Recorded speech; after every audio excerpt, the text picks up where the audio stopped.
Are now 1 week out from the impeachment trial for suspended Attorney General Ken Paxton. And senators who will act as jurors were at the Capitol today.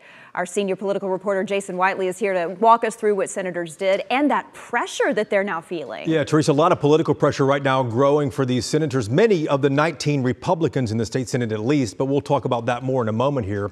All 31 senators returned to the chamber today for a dry run of next week's trial.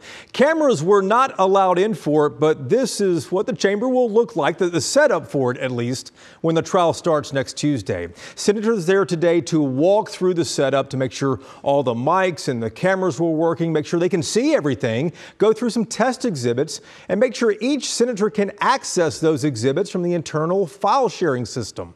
You know, each week leading up to this point, we have watched a steady drip of evidence and information come out, and all of it is increasing pressure on Republicans in the Senate to really scrutinize the evidence rather than just do what will help them politically.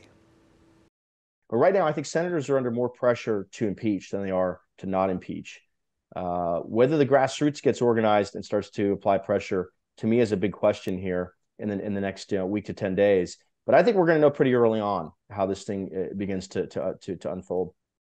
Senators also picked up a packet when they got to the Capitol this morning. It's a report from a special Senate committee that analyzes each article of impeachment. I'm told this committee report does not recommend whether the senators should convict or acquit Ken Paxton, but it does explain this is what's alleged and this is what the law says about those allegations.